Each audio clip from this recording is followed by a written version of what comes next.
জুলাই 2024 সাল হতে বাংলাদেশ সেনাবাহিনী দেশের আইন শৃঙ্খলা পরিস্থিতি নিয়ন্ত্রণে নিয়োজিত আছে।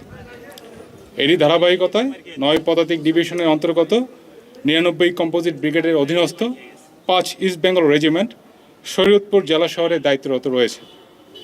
আপনারা জানেন, আমরা ইতিমধ্যে শরীয়তপুর জেলার বিভিন্ন স্থানে বেশ কিছু অভিযানের মাধ্যমে প্রায় 3 শতাধিক ককটেল, অসংখ্য দেশীয় অস্ত্র, মাদকদ্রব্য এবং বেশ কিছু আগ্নেয়াস্ত্র উদ্ধার করতে সক্ষম হয়েছে।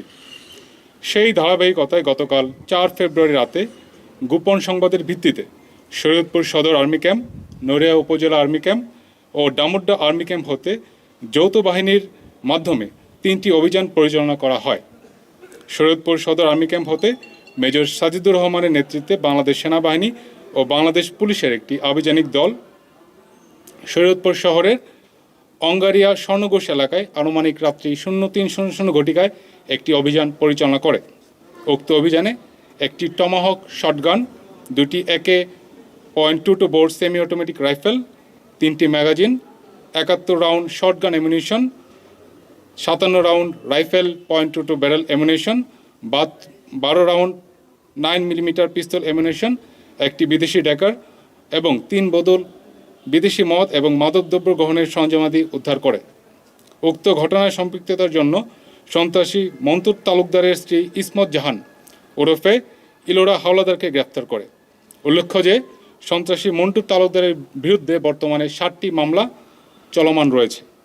প্রায় একই সময় গতকাল রাতে নড়িয়া আর্মি ক্যাম্প হতে মেজর অনন্যর নেতৃত্বে বাংলাদেশ সেনাবাহিনী ও বাংলাদেশ পুলিশের সমন্বয়ে একটি আভিযানিক দল মুক্তাচরের চর ইউনিয়নের অন্তর্গত নয়ন মাতবর কান্দি গ্রামে অভিযান পরিচালনা করে।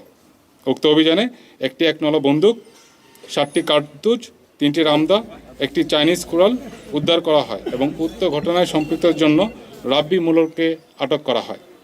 প্রায় একই সময় ডামুড্ডা আর্মি ক্যাম্প হতে বাংলাদেশ সেনাবাহিনী এবং পুলিশের সমন্বয়ে আরেকটি আভিযানিক দল মেজর আবরারের নেতৃত্বে দামুড্ডা থানার ইরিকোটি এলাকায় অভিযান পরিচালনা করেন। উক্ত অভিযানে একটি ইলেকট্রিক শক মেশিন, 2টি চাইনিজ কুড়াল, 2টি চাপাতি এবং 2টি ছুরি উদ্ধার করে। কি বুঝলেন ভাই? অনলি যেটাই চাই। আসন্ন জাতীয় সংসদ নির্বাচন উপলক্ষে শরীয়তপুর জেলার সার্বিক আইনশৃঙ্খলা পরিস্থিতি নিয়ন্ত্রণ রাখার জন্য বাংলাদেশ সেনাবাহিনী অন্যান্য সকল আইনশৃঙ্খলা রক্ষাকারী বাহিনীর সাথে সমন্বয়পূর্বক কাজ করে চলেছে। জননিরাপত্তা নিশ্চিত করার লক্ষ্যে বাংলাদেশ সেনাবাহিনী ভবিষ্যতে এ ধরনের আভিযানিক কার্যক্রম পরিচালনা অব্যাহত রাখবে।